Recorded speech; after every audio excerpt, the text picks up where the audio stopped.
Hello बच्चों, आप लोग कैसे हैं? आई होप आप लोग स्वस्थ और मस्त होंगे और अपनी बोर्ड परीक्षा की तैयारी बहुत ही अच्छे से कर रहे होंगे।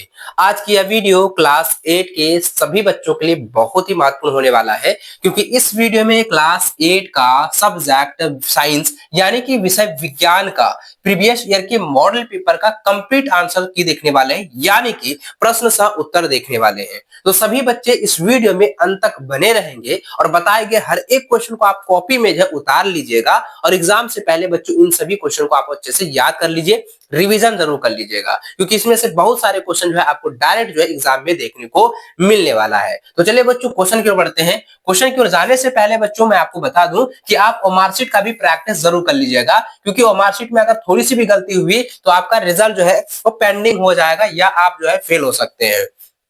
तो चलिए बच्चों क्वेश्चन देखें। तो पहला प्रश्न दिया गया है कि कोशिकाओं का वह समूह जिसका रचना, उद्गम तथा कार्य समान हो उसे क्या कहते हैं? बच्चों याद रखें, पहला ऑप्शन देखिए दिया गया है कोशिका झिल्ली, ऑप्शन बी दिया गया है केंद्रक, ऑप्शन सी है उत्तक और ऑप्शन डी दिया गया है जीव द्रव्य। तो बच्चों याद रखिएगा कि कोशिकाओं का वह समूह जिसकी रचना, उद्गम और कार्य अगर समान होता है उसे हम क्या कहेंगे बच्चों? उसे हम लोग उत्तक कहते हैं। क्या कहते हैं बच्चों? उत्तक कहते हैं, यानी इंग्लिश में कहेंगे उसको टिश्यू। ठीक है, याद रखिएगा। चलिए आगे बढ़ते हैं। अगला सवाल बच्चों दिया गया है कि एक कोशिकीय जीव कौन सा है? यानी कि जिसमें एक ही कोशिका होता है, यानी कि जिसमें एक ही कोशिका होती है उसको हम क्या कहेंगे? वो एक कोशिकीय जीव कहेंगे। तो यहाँ पे देखिए कह रहा है मक्खी, मक्खी में तो भाई बहुकोशिकीय है ना। केचुआ में जो है बहुत सारा कोशिका होती है, लेकिन बच्चों अमीबा में क्या है? अमीबा में जो है सिर्फ एक ही कोशिका होता है। तो ऑप्शन नंबर सी जो है बिल्कुल सही व सटीक आंसर हो जाएगा। ऑप्शन नंबर सी इसका राइट आंसर होगा। तितली में जो है बहुकोशिकीय होता है। तो इसका यहाँ पे सवाल क्या कह रहा था? एक कोशिकीय जीव कह रहा था।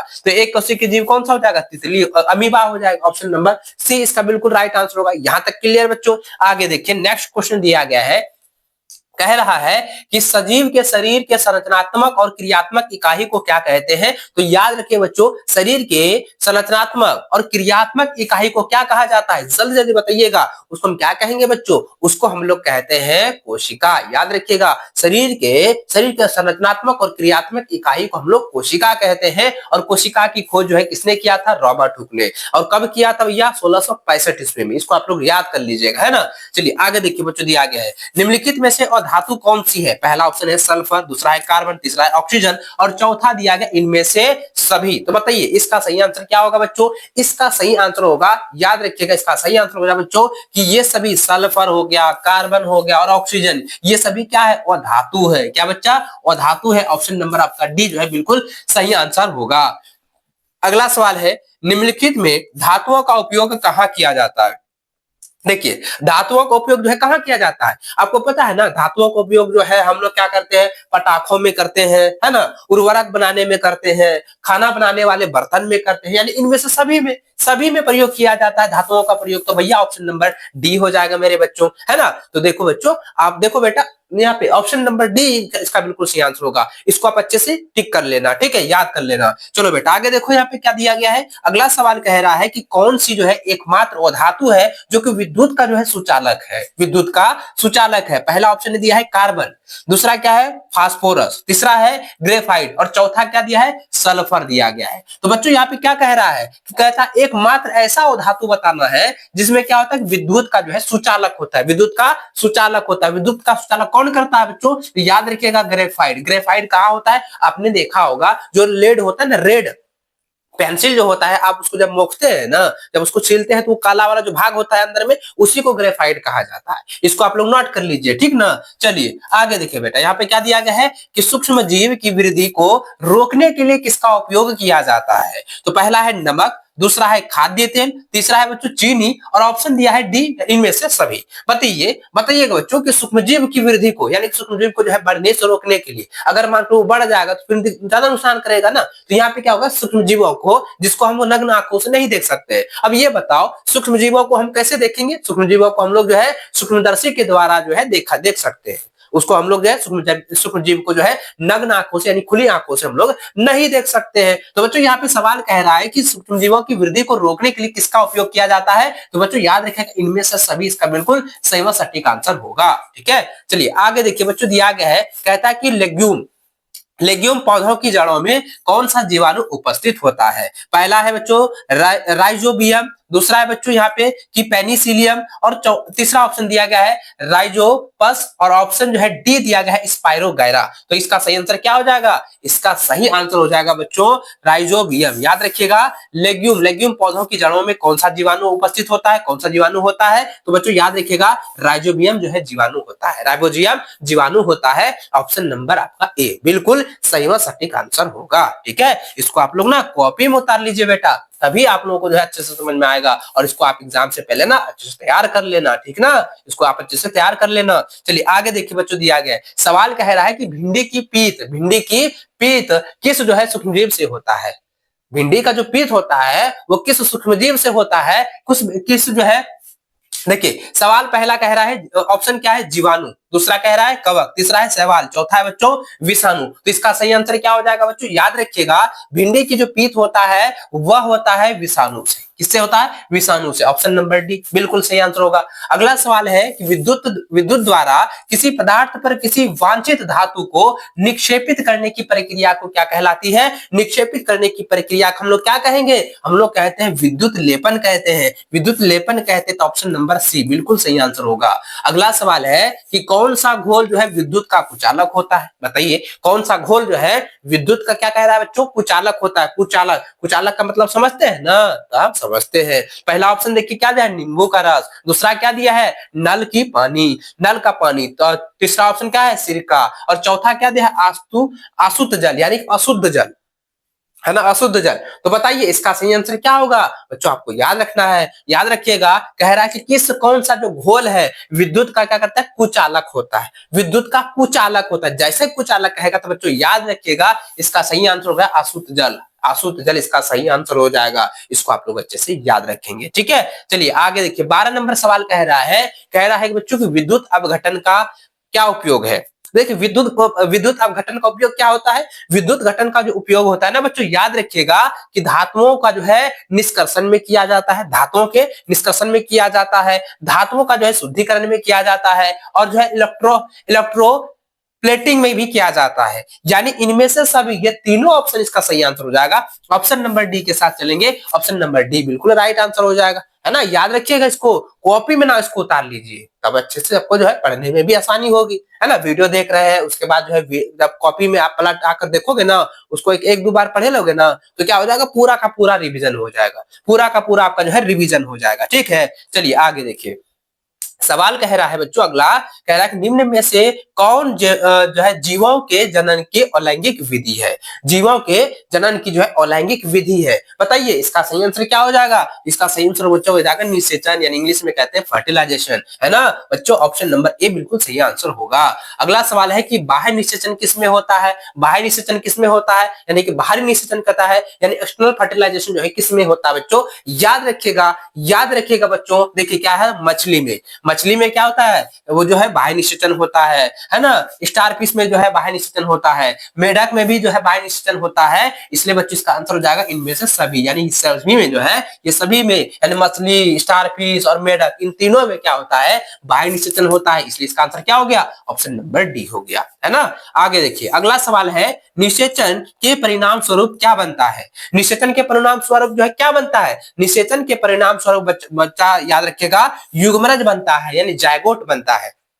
निषेचन के परिणाम स्वरूप जो है क्या बनता है? तो बच्चों याद रखिएगा जायगोट बनता है। ऑप्शन नंबर आपका क्या हो जाएगा? ऑप्शन नंबर आपका बी बिल्कुल सही व सटीक आंसर होगा। ठीक है, नोट कर लीजिए। आगे देखिए बच्चों, दिया गया है कि दो सतहों पर संपर्क के कारण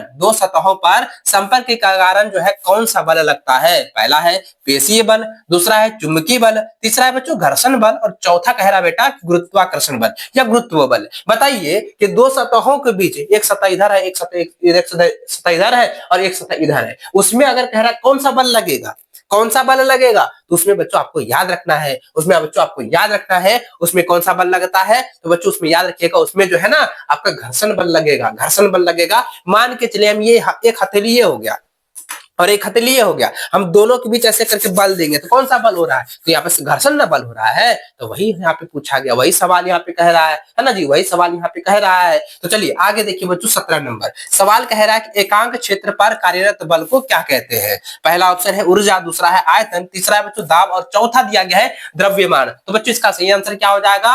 एकांक क्षेत्र पर कार्यरत बल को क्या कहा जाता है? दाब कहा जाता है। बच्चों याद रखिएगा, दाब कहा जाता है। ऑप्शन नंबर आपका सी बिल्कुल सही व सटीक आंसर होगा। अगला सवाल देखिए, दिया गया निम्नलिखित में से जो है, निम्नलिखित जो है बलों में कौन सा संपर्कित बल है? ये संपर्कित बल है, फटाफट से बताइए, क्योंकि एग्जाम में ना बहुत बार रिपीट हुआ है ये क्वेश्चन, बहुत बार जो है ना रिपीट हो रहा है, बहुत बार रिपीट हो रहा है। बच्चों याद रखिएगा, पेशी बल जो होता है वो क्या होता है? संपर्कित बल होता है। ऑप्शन नंबर ए इसका सही आंसर होगा, है ना। इसको नोट कर लीजिए, कॉपी में उतार लीजिए और याद कर लीजिए, एग्जाम से पहले तैयार कर लेना। चलिए आगे देखिए बच्चों, दिया गया है कि सूर्य जो है नाभिकीय अभिक्रियाओं द्वारा क्या उत्पन्न करता है? पहला है उष्मा, दूसरा है प्रकाश, तीसरा है दोनों और चौथा दिया गया है इनमें से कोई नहीं, इनमें से कोई नहीं। तो बच्चों आपको यहाँ पे सवाल क्या कह रहा है कि प्रकाश जो है नाभिकीय ऊर्जा द्वारा क्या उत्पन्न करता है? तो याद रखिएगा, उष्मा भी जो है उत्पन्न करता है और प्रकाश भी उत्पन्न करता है। तो ऑप्शन नंबर क्या हो जाएगा? दोनों हो जाएगा। ऑप्शन नंबर सी के साथ चलेंगे, ऑप्शन नंबर सी बिल्कुल सही आंसर होगा, है ना। अगला सवाल देखिए, दिया गया है कि कौन जो है जीवाश्म ईंधन नहीं है? कौन जो है जीवाश्म ईंधन नहीं है? तो बच्चों याद रखिएगा, बच्चों याद रखिएगा कि कोयला, लकड़ी, प्राकृतिक गैस और पेट्रोलियम। देखिए जीवाश्म ईंधन किसे कहते हैं? यानी कि जो मिट्टी के अंदर से, जो मिट्टी के अंदर से जो ईंधन निकाला जाता है उसी को कहेंगे जीवाश्म ईंधन, है ना। तो यहाँ पे देखिए कह रहा है कोयला, कोयला को जो है मिट्टी के अंदर से खनन करके निकालते हैं, है ना। लकड़ी जो है ये भी क्या है? लकड़ी जो है क्या है कि ये जो है जब जो है पेड़ पौधा जब मर जाता है, सूख जाता है, तो उसी से जो है ये बनता है ना, लकड़ी उसको ये ईंधन के रूप में आ गया। और ये प्राकृतिक गैस, प्राकृतिक जो गैस होता है बच्चों, इन सभी यानी पेट्रोलियम हो गया, कोयला हो गया, ये मतलब लकड़ी हो गया, जब सड़ गड़ के जो है पूरी तरह से जो है मतलब दुर्गंध युक्त हो जाता है, उसी को जो है पूरी तरह से निचोड़ कर उसका जो रस निकाल करके उसका फिर छनन विधि करके पूरी तरीके से प्रक्रिया करके जो है उसको गैस में कन्वर्ट किया जाता है ना। तो यहाँ पे याद रखिएगा बच्चों, जीवाश्म ईंधन नहीं कह रहा है, तो याद रखिएगा प्राकृतिक गैस जो होता है वो जीवाश्म ईंधन नहीं है। ऑप्शन नंबर सी जो है इसका बिल्कुल सही व सटीक आंसर हो जाएगा। यहाँ तक आप लोगों को याद हो चुका होगा बच्चों, आप फटाफट से जो है कॉमेंट में बताइए, फटाफट से मेरे प्यारे बच्चों कॉमेंट में आप लोगों को बताना है, ठीक है। चलिए आगे देखिए, 21 नंबर सवाल कह रहा है बच्चों कि किसी पदार्थ के दहन के लिए क्या आवश्यक होता है? देखिए जब हम कोई भी वस्तु को जलाते हैं ना जी, कोई भी वस्तु हम जलाते हैं, अगर मान के चलो जब सुनसान जगह है और वहां पे जो है हवा की मात्रा बहुत ही कम है, तो क्या हम किसी भी वस्तु को जला सकते हैं? तो नहीं जला सकते हैं। और जलाने के लिए हमको क्या होना चाहिए? वहां पर प्रचुर मात्रा में यानी कि जो है पूर्ण मात्रा में जो है ऑक्सीजन होना जरूरी है। अगर ऑक्सीजन नहीं है तो वो नहीं जलेगा, वो नहीं जलेगा। तो यहाँ पे क्या है बच्चों, देखिए क्या कह रहा है, किसी पदार्थ के दहन के लिए जो है आवश्यक होता है। तो यहाँ पे जाएगा दहनीशील पदार्थ, यानी कि जिसको हम जला रहे हैं वह भी जो है एकदम मतलब जलने योग्य होना चाहिए, है ना। और ज्वलन ताप होना चाहिए उसमें, यानी कि जब जलेगा उसमें ताप जो है आना चाहिए, उष्मा निकलना चाहिए और ऑक्सीजन की मात्रा भी होनी चाहिए। तो भैया ऑप्शन नंबर ए, बी और सी ये तीनों हो जाएगा, ये तीनों हो जाएगा, इसलिए इसका आंसर क्या हो जाएगा? ऑप्शन नंबर डी हो जाएगा। ये सभी इसका बिल्कुल राइट आंसर होगा, ठीक है। अगला देखिए, दिया गया है कि जीवन काल की वह अवधि जब शरीर में ऐसे परिवर्तन होते हैं जिनके परिणाम स्वरूप जो है जनन परिपक्वता आती है, जनन परिपक्वता आती है। तो बच्चों याद रखिएगा किस अवस्था में? तो किशोरावस्था में। ऑप्शन नंबर सी बिल्कुल सही आंसर होगा।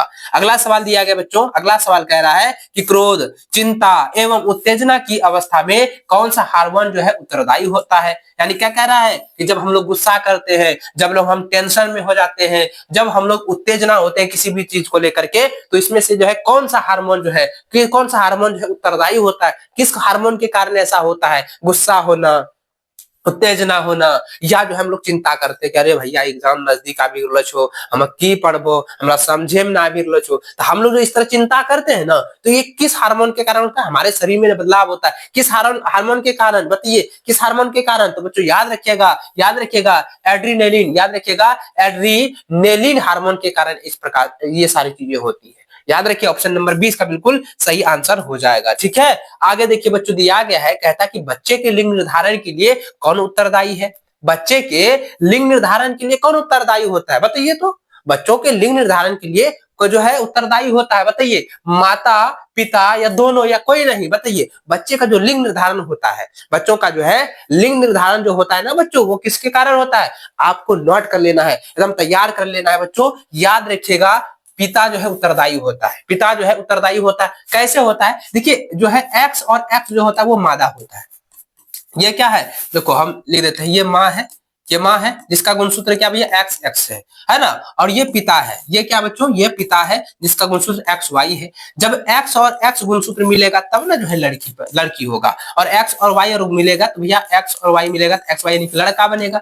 ये क्या बनेगा भैया, लड़का जो है बनेगा, और ये क्या होगा, लड़की होगी। तो इसमें गुणसूत्र जो है किसका काम आ रहा है, तो गुणसूत्र जो है बच्चों किसका आ रहा है, तो ये जो है पिता का जो है गुणसूत्र जो है काम आ रहा है ना, पिता का जो है गुणसूत्र जो है काम आ रहा है। तो यानी कि बच्चे के लिंग निर्धारण के लिए जो है कौन उत्तरदायी होता है, तो बच्चों याद रखिएगा कि पिता जो है उत्तरदायी होता है। ऑप्शन नंबर बी बिल्कुल सही आंसर हो जाएगा। क्लियर है, यहां तक क्लियर है। आगे देखिए अगला सवाल कह रहा है कि यदि आपतन कोण का मान जो है 30 डिग्री है, यदि आपतन कोण का मान जो है वो 30 डिग्री है, और तो परावर्तन कोण का मान क्या होगा, परावर्तन कोण का जो है मान क्या होगा, प्रकाश का परावर्तन कोण। देखिए क्या कह रहा है बच्चों कि प्रकाश का आपतन कोण और जो है परावर्तन कोण, यहाँ पे ध्यान से समझिएगा, ध्यान से समझिएगा, ध्यान से जानिएगा, समझिएगा, सुनिएगा, ठीक है। सवाल यहाँ पे क्या कह रहा है भैया, सवाल यहाँ पे ये कह रहा है, सवाल यहाँ पे बच्चों ये कह रहा है कि आपतन कोण यानी कि आने वाली प्रकाश की किरण, आने वाली प्रकाश की किरण से बने कोण को क्या कहा जाता है, आपतन कोण कहा जाता है।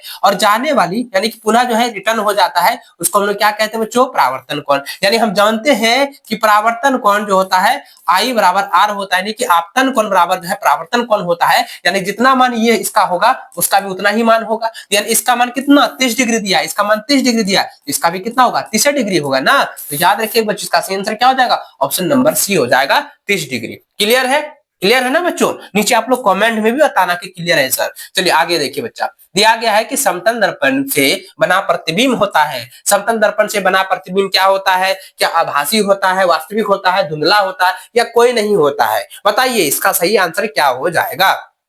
याद रखिएगा समतल दर्पण से बना प्रतिबिंब हमेशा क्या होता है बच्चों, आभासी होता है। क्या होता है, आभासी होता है। समतल दर्पण मतलब जैसे हम शीशा देखते हैं ना, जैसे हम शीशा देखते हैं, जैसे हम देखते हैं तो उसी का उल्टा हमको प्रतीत होता है, उसी का उल्टा जो हमको दिखाई देता है। जैसे हम इस तरह से देख रहे हैं तो वो हमें इस तरह से देखेगा, है ना। तो क्या होता है, उल्टा दिखाई देगा। तो भैया यहाँ पे आभासी याद रखिएगा, आभासी यहाँ पे प्रतिबिंब जो है बनता है। ऑप्शन नंबर ए सही आंसर, सटीक आंसर हो जाएगा। यहाँ तक क्लियर है बच्चों, यहाँ तक क्लियर है बच्चों, है ना। इसको आप लोग कॉपी में क्या करेंगे, नोट कर लीजिएगा, और इसको आप लोग ना अच्छे से उतार लेना, अच्छे से आप लोग तैयार कर लेना, ठीक है। चलिए आगे देखिए बच्चों, 27 नंबर कह रहा है वह तंत्र, सॉरी वह तंत्र नहीं वह यंत्र है, वह यंत्र जो दृष्टि रेखा है ना, दृष्टि रेखा पर नहीं रहने वाले वस्तुओं को भी देखा जा सकता है या दिखा जा सकता है। तो पहला कह रहा है पेरिस्कोप, दूसरा कह रहा है बच्चों किल्डोस्कोप, और ऑप्शन सी दिया है विक्षेपण, और चौथा दिया गया है दूरबीन। चौथा क्या दिया गया है, दूरबीन। तो बताइए कह रहा है कि वह यंत्र है, वह यंत्र का नाम बताना है जिसमें कि दृष्टि रेखा पर नहीं होने पर भी हम उस वस्तुओं को देख सकते हैं। तो पेरिस्कोप की मदद से हम देख सकते हैं, पेरिस्कोप की मदद से हम लोग जो है देख सकते हैं। ऑप्शन नंबर आपका ए बिल्कुल सही आंसर हो जाएगा। ऑप्शन नंबर ए जो है इसका सही और सटीक आंसर हो जाएगा, ठीक है। आगे देखिए बच्चों, अगला सवाल क्या कह रहा है, अगला सवाल जो है आपके स्क्रीन पर दिया गया बच्चों। सवाल कह रहा है कि काटी हुई फसल से, काटी हुई यानी काटी गई, जो कि धान पक गया है उसको हम काट लिए, और काट के हम क्या करते हैं, भंडारण करते हैं, है ना। कह रहा है कि काटी गई फसल से बीजों या दानों को अलग करना क्या कहलाता है। अब बताइए, हम लोग जितना भी ना गांव देहात के जितने भी बच्चे होंगे ना उसको पता होगा, उसको क्या होगा पता होगा। कैसे, कि देखिए जब हम लोग धान काट लेते हैं, धान काटते हैं थ्रेसर से उसको अलग करते हैं, गेहूं काट लेते हैं तो गेहूं को क्या कहते हैं, थ्रेसर से जो है गेहूं अलग कर लेते हैं और भूसा अलग कर लेते हैं। तो यहाँ पे क्या हो जाएगा, इसमें जो है थ्रेसिंग किया जाता है। क्या हो जाएगा बच्चों, थ्रेसिंग। ऑप्शन नंबर डी सही आंसर होगा, ठीक है। आगे देखिए अगला सवाल कह रहा है अनाज के भंडारण के लिए जो है अनाज में नमी की मात्रा क्या होनी चाहिए। नमी की मात्रा क्या होनी चाहिए बच्चों, तो नमी की मात्रा जो है 14% होना चाहिए, सॉरी 14% से कम होना चाहिए, 14% से कम जो है नमी होना चाहिए, है ना। ऑप्शन नंबर सी होगा। आगे देखिए, कह रहा है कि किसी जीव को जो है किसानों की मित्र कहा जाता है, यानी कि किस जीव को किसानों का मित्र कहा जाता है, बताइए। तो बहुत ही अच्छा सवाल है, बहुत ही अच्छा सवाल है। किसानों का दोस्त जो है किस जीव को कहा जाता है, तो याद रखिएगा बच्चों, सांप को तो भैया दुश्मन कहा जाता है, हाथी भी नुकसान करती है तो भाई इसको भी दुश्मन माना जाता है, चूहा को भी दुश्मन ही माना जाता है। लेकिन केचुआ क्या करता है, ये केचुआ जो है मिट्टी को उर्वरकता क्षमता को बढ़ाती है, मिट्टी को जो है पलटती है, तो उर्वरकता क्षमता बढ़ाएगा, तो इससे क्या होगा, उपजाऊ उपज जो है थोड़ा ज्यादा होगा, है ना, उपजाऊ मिट्टी बन जाएगा। तो इसलिए क्या हो जाएगा बच्चों, केचुआ को जो है ना किसान का जो है वो दोस्त माना जाता है, केचुआ को किसान का दोस्त माना जाता है। ऑप्शन नंबर डी जो है ना बिल्कुल सही व सटीक आंसर हो जाएगा, इसको आप लोग अच्छे से याद रखेंगे, है ना। चलिए आगे देखिए बच्चों, अगला सवाल क्या कह रहा है कि सूर्य के सबसे ऊपरी सतह का तापमान कितना होता है। जो सूर्य जो है ना, सूरज जो है सूर्य के सबसे ऊपरी वाली सतह पर, सबसे ऊपरी वाली सतह पर जो है इसका तापमान कितना होता है, बताइए। तो इसका तापमान जो है कितना होता है, तो बच्चों आपको याद रखना है इसका तापमान कितना, बताइए जल्दी बताइए, जल्दी बताइए, इसका जो है तापमान कितना होगा, तेजी से बताइए, इसका आंसर क्या हो जाएगा। तो बच्चों याद रखिएगा कि इसका आंसर हो जाएगा 6000 डिग्री सेल्सियस। कितना हो जाएगा, 6000 डिग्री सेल्सियस। ऑप्शन नंबर आपका जो है बी बिल्कुल सही आंसर होगा। अगला सवाल है कि निम्न में से जो है कौन प्राकृतिक उपग्रह है। प्राकृतिक उपग्रह किसे कहा जाता है, प्राकृतिक जो है उपग्रह किसे कहा जाता है बच्चों, तो याद रखिएगा जो ग्रह का चक्कर लगाता है उसी को जो है हम लोग उपग्रह कहेंगे। तो भैया ग्रह का यानी पृथ्वी का चक्कर कौन लगाता है, चंद्रमा होगा, तो ये चंद्रमा क्या है, पृथ्वी का उपग्रह है। तो यहाँ पे ऑप्शन नंबर बी हो जाएगा, ऑप्शन नंबर बी जो है बिल्कुल सही आंसर हो जाएगा, सटीक आंसर हो जाएगा। क्लियर है बच्चों, क्लियर है ना। चलिए आगे देखिए, अगला सवाल है कि किस ग्रह का द्रव्यमान जो है सबसे अधिक है, किस ग्रह का द्रव्यमान जो है सबसे अधिक होता है, किस ग्रह का जो है द्रव्यमान जो है सबसे अधिक होता है। तो बच्चों याद रखिएगा, बच्चों आप लोग को याद रखना है कि बृहस्पति जो है ग्रह जो है उसका जो है ना ताप जो द्रव्यमान जो है वो सबसे अधिक है, सबसे अधिक है। तो ऑप्शन नंबर सी बिल्कुल सही और सटीक आंसर हो जाएगा, ठीक है। आगे देखिए, अगला सवाल जो है आपके स्क्रीन पर बच्चों दिया गया है, कहता है घर्षण हमेशा, तो घर्षण हमेशा क्या होता है, हानिकारक होता है, लाभदायक होता है, आरोपित बल की दिशा में कार्य करती है, या आरोपित बल का जो है विरोध करती है। तो घर्षण क्या करती है बच्चों, याद रखिएगा, घर्षण जो होता है वो आरोपित बलों का विरोध करती है। घर्षण क्या करता है, आरोपित बलों का विरोध करती है। मान के चलिए बच्चों, जैसे हम ये हथेली ले ली और ये भी हथेली, मतलब दोनों हाथों को जब हम रगड़ते हैं ना तो क्या होता है, एक दूसरे के विपरीत क्या हुआ, वो धक्का मार रहा है, घर्षण कर रहा है, रगड़ रहा है। तो यहाँ पे क्या एक दूसरे के विपरीत होगा, तो याद रखिएगा आरोपित बल का जो है विरोध करेगा, आरोपित बल का विरोध करेगा। अब एक और उदाहरण में समझिए, मान के चलिए हम लोग साइकिल चलाते हैं ना, सभी बच्चों के पास साइकिल होगा, तो हम क्या करते हैं, जब साइकिल चलाते हैं एक बार जब ब्रेक मारते हैं, साइकिल तो पूरा स्पीड से जा रहा है, एक बार जब ब्रेक मारते हैं क्या होता है, ससर जाता है, स्लिप कर जाता है, मतलब उसमें क्या हो रहा है, घर्षण हो रहा है, यानी कह रहा है चक्का एक बार जो रुक गया ना, तो अब जो है चक्का और जमीन में क्या हो रहा है, रगड़ा गया, तो वो क्या एक दूसरे के क्या होगा, विपरीत बल को जो क्या कर रहा है, यहाँ पे क्या कर रहा है, विपरीत जो है क्या रहा है, बल का विरोध कर रहा है ना। ऑप्शन नंबर इसका डी बिल्कुल सही व सटीक आंसर हो जाएगा। यहां तक क्लियर बच्चा। देखिए आगे देखिए बेटा,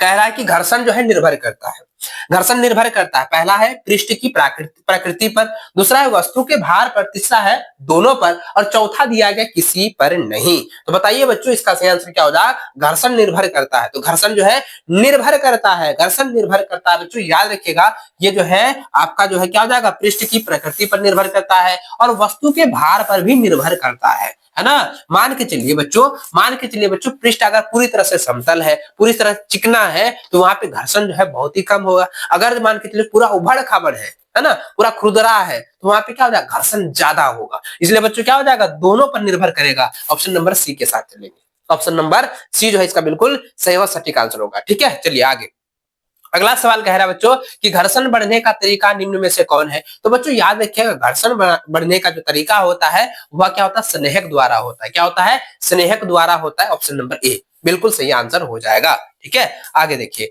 अगला सवाल बच्चों देखिए 37वां नंबर कह रहा है, सवाल कह रहा है कि इनमें से कौन जो है संश्लेषित रेखा है, इनमें से कौन सा जो है संश्लेषित रेखा है, संश्लेषित रेखा जो है पूछा गया है बच्चों। तो याद रखिएगा बच्चों, नायलॉन तो होगा नहीं, सूती तो नहीं होगा, रेशमी तो नहीं होगा, संश्लेषित जो रेखा होता है, रेशा जो होता है बच्चों याद रखिएगा क्या होगा, ऊन होगा। Option number D, option number जो है डी बिल्कुल सही आंसर होगा। अगला सवाल देखिए,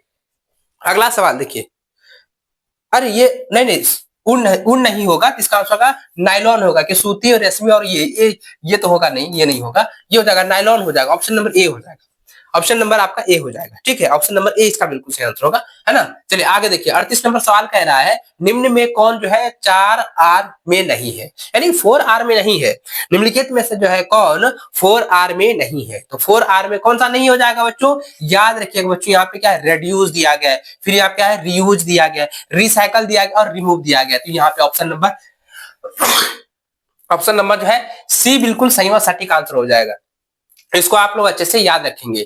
अगला सवाल कह रहा है बच्चों कि इनमें कौन जो है पिघल जाती है परंतु जलती नहीं है, कौन जो है पिघल जाएगा लेकिन नहीं जलेगा, बताइए बताइए कि कौन जो है पिघल जाएगा लेकिन नहीं जलेगा, तो याद रखिएगा बच्चों क्या हो जाएगा, कि यहाँ पे याद रखिएगा बच्चों क्या हो जाएगा, रेयान, रेयान, रेयान, बताइए क्या हो जाएगा, नहीं नहीं रेयान नहीं होगा, कह रहा है इनमें से कौन सा जो है पिघल जाती है परंतु जलता नहीं है, नहीं जलेगा, नहीं जलेगा, तो बच्चों याद रखिएगा नायलॉन क्या होता है, पिघल जाता है लेकिन जलता नहीं है, लेकिन बच्चों रेयान जल जाता है, पॉलिस्टर भी जल जाता है, लेकिन जूट भी जल जाता है, लेकिन नयान नयान का जो है, नायलॉन का जो भी कपड़ा बनता है ना, नयान का जो भी चीज बनेगा ना, वो जो है पिघल जाएगा लेकिन जलेगा नहीं, नहीं जलेगा और पिघल जाएगा, है ना, तो ऑप्शन नंबर जो है सी बिल्कुल सही आंसर हो जाएगा। चलिए आगे देखिए बच्चों, आपका 40 नंबर कह रहा है कि आवर्ती का मात्रक क्या है, आवर्ती का मात्रक होता है hertz, HZ, option number A बिल्कुल सही आंसर हो जाएगा। आगे देखिए अगला सवाल कह रहा है बच्चों कि एक एक कंपन में लगे समय को क्या कहते हैं, एक कंपन में लगे समय को क्या कहा जाता है, तो एक कंपन में लगे समय को जो है आवर्तकाल कहा जाता है, ऑप्शन नंबर बी बिल्कुल सही आंसर होगा। अगला है कि ध्वनि संचारित हो सकती है, ध्वनि जो है किसमें संचारित हो सकती है, ध्वनि बच्चों याद रखिएगा, ध्वनि जो है बच्चों याद रखिएगा ठोस द्रव गैस तीनों में जो है संचालित हो सकती है, ठोस द्रव गैस तीनों में जो है संचालित जो है ध्वनि हो सकती है, संचारित हो सकती है, ऑप्शन नंबर डी सही आंसर होगा। अगला सवाल दिया गया है कि किसी जो है आवेशित वस्तु से आवेश को पृथ्वी में स्थानांतरित करने की प्रक्रिया को क्या कहते हैं, पहला है भूसंपर्क, है ना, दूसरा दिया है तड़ित, पहला क्या है भूसंपर्क कण है, उसके बाद जो है दूसरा है तड़ित है, तीसरा दिया गया है प्रतिकर्षण, और ऑप्शन डी दिया गया है कोई नहीं, तो बताओ इसका सही आंसर क्या होगा, इसका आंसर क्या लिख रहे हो, वाह बिल्कुल, देखो इसका सही आंसर हो जाएगा बच्चों ये भू संपर्क न हो जाएगा, है ना, भू संपर्क न हो जाएगा, ऑप्शन नंबर आपका ये सही आंसर होगा। आगे देखिए अगला सवाल कह रहा है कि भूकंप की शक्ति के परिणाम को कैसे मनाया जाता है, मापा जाता है, भूकंप की शक्ति के परिणाम को कैसे मापा जाता है, बताइए भूकंप की शक्ति को जो है कैसे हम लोग मापते हैं, तो भूकंप की शक्ति को बच्चों हम लोग याद रखिएगा, इसको तैयार कर लीजिएगा कि जो है सिम्मोग्राफ के द्वारा, है ना, याद रखिएगा सिम्मो, है ना, याद रखिएगा सिम्मोग्राफ के द्वारा जो है मापा जाता है, ऑप्शन नंबर ए इसका बिल्कुल सही और सटीक आंसर हो जाएगा।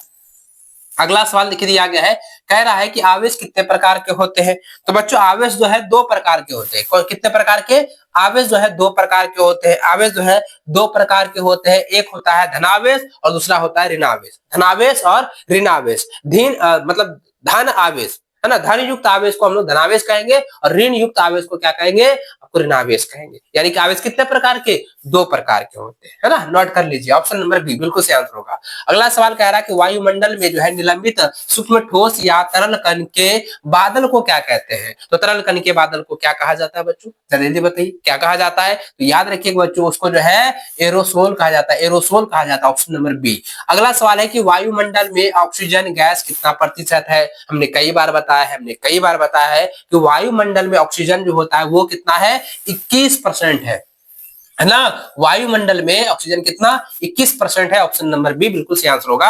अगला सवाल बच्चों दिया गया है कि वनोन्मूलन का अस्थायी हल क्या है, वनोन्मूलन का अस्थायी हल क्या होता है, तो याद रखिएगा बच्चों वनोन्मूलन का अस्थायी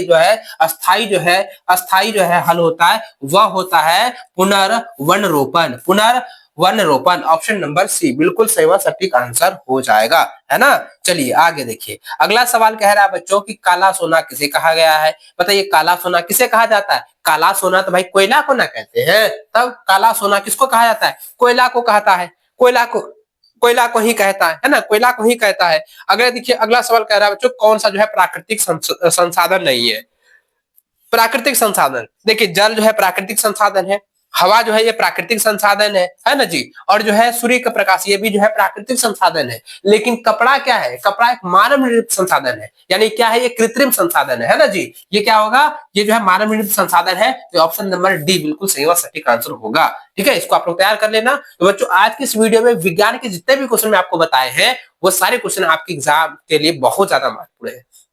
तो एग्जाम से पहले क्या करेंगे आप लोग, इसको तैयार कर लेना, कॉपी में उतार लेना। ठीक है, और अगर कहीं पे दिक्कत होती है बच्चों, आपको यहाँ पे नंबर दिख रहा होगा, आप कॉल करके जो है आप उनसे पूछ लीजिएगा। ठीक है, तो मिलते हैं बच्चों नेक्स्ट वीडियो में, तब तक जय हिंद, वंदे मातरम।